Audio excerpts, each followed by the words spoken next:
Assalamualaikum warahmatullahi wabarakatuh. Hello everyone, perkenalkan nama aku Ani Raudatus Saadah. Kalian bisa panggil aku Ani dengan nomor NIM 1860304232177 kelas KPI 1A.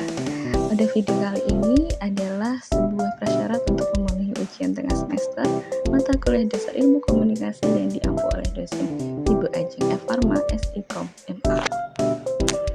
Pada kesempatan kali ini, aku akan membahas tentang ilmu komunikasi. Dan di video ini ada beberapa bab, yakni definisi, unsur, fungsi, prinsip, hambatan, persepsi, verbal, dan non-verbal. Nah, langsung saja ke pembahasan yang pertama, yakni definisi komunikasi. Jadi, kalian tahu nggak sih definisi komunikasi itu apa? Jadi, definisi komunikasi itu adalah proses bertukar informasi dari komunikator ke komunikan untuk mendapatkan feedback yang bertujuan mendapatkan kesamaan makna. Lalu, di pembahasan selanjutnya ada unsur-unsur komunikasi. Nah, unsur-unsur komunikasi itu ada 5, yakni komunikator, komunikan, pesan, saluran, dan feedback. Nah, yang pertama ada komunikator. Komunikator adalah pihak yang bertindak sebagai pengirim pesan kepada komunikan dalam sebuah proses komunikasi. Dengan kata lain, komunikator merupakan seseorang atau sekelompok orang yang berinisiatif untuk menjadi sumber dalam sebuah hubungan. Lalu yang kedua ada komunikan atau disebut juga audiens, adalah pihak yang menerima pesan dalam sebuah proses komunikasi. Dalam hal ini, komunikan dapat berupa seorang individu, kelompok, atau bahkan publik yang tidak saling mengenal. Lalu ada pesan. Pesan adalah unit komunikasi terpisah yang dimaksudkan oleh sumber untuk dikonsumsi oleh beberapa penerima atau kelompok penerima. Selanjutnya adalah saluran.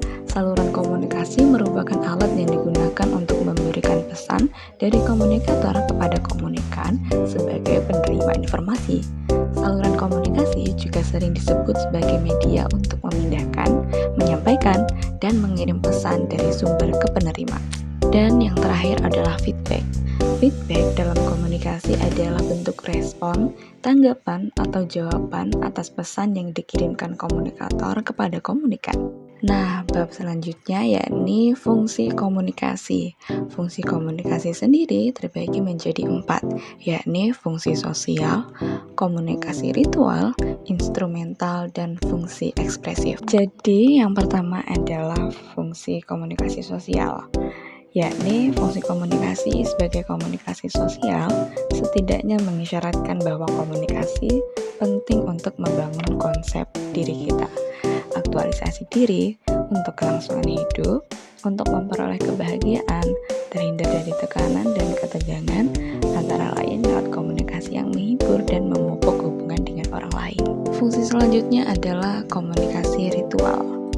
Komunikasi ritual biasanya dilakukan secara kolektif. Suatu komunitas sering melakukan upacara-upacara berlainan sepanjang tahun dan sepanjang hidup, yang disebut para antropolog sebagai rites of passage, mulai dari upacara kelahiran, sunatan, ulang tahun, pertunangan, siraman, dan lain sebagainya. Fungsi selanjutnya yakni fungsi instrumental. Komunikasi instrumental mempunyai beberapa tujuan umum, yakni menginformasikan, mengajar, mendorong, mengubah sikap keyakinan, mengubah perilaku atau menggerakkan tindakan, dan juga menghibur. Bila diringkas, maka kesemua tujuan tersebut dapat disebut membujuk atau bersifat persuasif. Lalu fungsi yang terakhir adalah ekspresif. Komunikasi ekspresif biasanya dapat dilakukan baik sendiri ataupun dalam kelompok. Komunikasi ekspresif tidak otomatis bertujuan mempengaruhi orang lain, namun dapat dilakukan sejauh komunikasi tersebut menjadi instrumen untuk menyampaikan perasaan-perasaan kita. Pembahasan selanjutnya yakni prinsip-prinsip komunikasi. Prinsip-prinsip komunikasi itu sendiri ada 12. Yang pertama, komunikasi adalah proses simbolik. Simbolik sendiri adalah lambang atau simbol sesuatu yang digunakan untuk menunjuk sesuatu lainnya berdasarkan kesepakatan sekelompok orang. Prinsip yang kedua yakni setiap perilaku mempunyai potensi komunikasi. kita tidak dapat tidak berkomunikasi.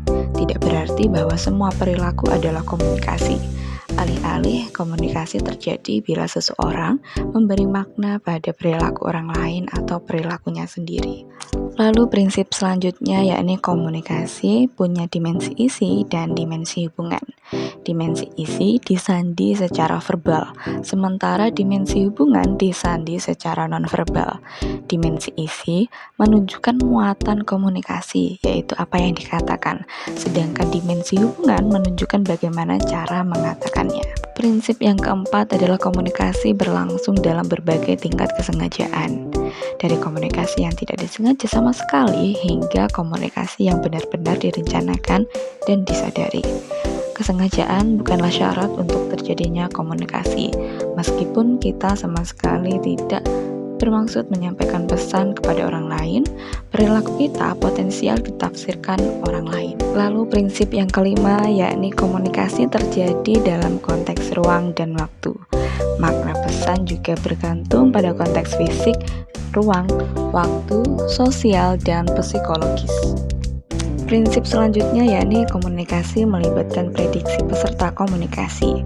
Ketika orang-orang berkomunikasi, mereka meramalkan efek perilaku komunikasi mereka. Dengan kata lain, komunikasi juga terikat oleh aturan dan tata krama. Prinsip yang ketujuh adalah komunikasi bersifat sistematik. Lalu prinsip ke-8 adalah semakin mirip latar belakang sosial budaya, semakin efektiflah komunikasi. Komunikasi yang efektif adalah komunikasi yang hasilnya sesuai dengan harapan para pesertanya. Lalu prinsip 9 adalah komunikasi bersifat non-sekuensial. Meskipun terdapat banyak model komunikasi linier atau satu arah, sebenarnya komunikasi manusia dalam bentuk dasarnya bersifat dua arah. Lalu prinsip ke-10 adalah komunikasi bersifat prosesual, dinamis, dan transaksional. Seperti juga waktu dan eksistensi, komunikasi tidak mempunyai awal dan tidak mempunyai akhir, melainkan merupakan proses yang sinambung atau continuous. Lalu pada prinsip ke-11 ada komunikasi bersifat irreversible. Suatu perilaku adalah suatu peristiwa. Oleh karena merupakan peristiwa, perilaku berlangsung dalam waktu dan tidak dapat diambil kembali. Lalu pada prinsip terakhir ada komunikasi bukan panacea untuk menyelesaikan berbagai masalah. Banyak persoalan dan konflik antar manusia disebabkan oleh masalah komunikasi. Namun komunikasi bukanlah panacea atau obat mujarab untuk menyelesaikan persoalan atau konflik itu. Karena persoalan atau konflik tersebut mungkin berkaitan dengan masalah struktural. Lalu di pembahasan kelima ada hambatan dalam komunikasi. Hambatan dalam komunikasi ada 4, yakni psikologi, teknik, budaya, dan semantik. Yang pertama ada hambatan psikologis. Komunikasi sulit untuk berhasil apabila komunikan sedang sedih, bingung, marah, merasa kecewa, merasa iri hati, dan kondisi psikologis lainnya. Juga jika komunikasi menaruh prasangka kepada komunikator. Selanjutnya ada gangguan teknik. Gangguan teknik dalam komunikasi adalah gangguan pada alat atau media komunikasi itu sendiri. Selanjutnya ada hambatan budaya, yaitu rintangan yang terjadi disebabkan karena adanya perbedaan norma, kebiasaan, dan nilai-nilai yang dianut oleh pihak-pihak yang terlibat dalam komunikasi. Dan yang terakhir ada semantik, yakni hambatan mengenai bahasa, baik bahasa yang digunakan oleh komunikator maupun komunikan. Di bab selanjutnya kita akan membahas tentang persepsi. Persepsi dalam ilmu komunikasi dapat diartikan sebagai proses kognitif yang dialami oleh setiap individu dalam upaya memahami informasi tentang lingkungannya. Dalam konteks komunikasi, persepsi menjadi faktor utama yang memengaruhi keefektifan dan keberhasilan komunikasi. Lalu di pembahasan yang ketujuh ada komunikasi verbal. Komunikasi verbal adalah bentuk komunikasi yang menggunakan kata-kata, baik secara lisan maupun tulisan. Komunikasi verbal lebih mudah dilakukan dalam situasi tatap muka. Namun jika jika dilakukan dengan tidak baik dapat menimbulkan kesalahpahaman. Dan di pembahasan yang terakhir ada komunikasi nonverbal. Komunikasi nonverbal adalah bentuk komunikasi yang tidak menggunakan kata-kata, melainkan menggunakan bahasa tubuh seperti gerakan, raut wajah, geleng kepala, tanda tindakan, dan lain sebagainya. Oke, jadi itu aja yang bisa aku bahas di video kali ini. Mungkin di kesempatan selanjutnya bisa membahas yang lainnya. Baik, terima kasih untuk perhatiannya. Wassalamualaikum warahmatullahi wabarakatuh.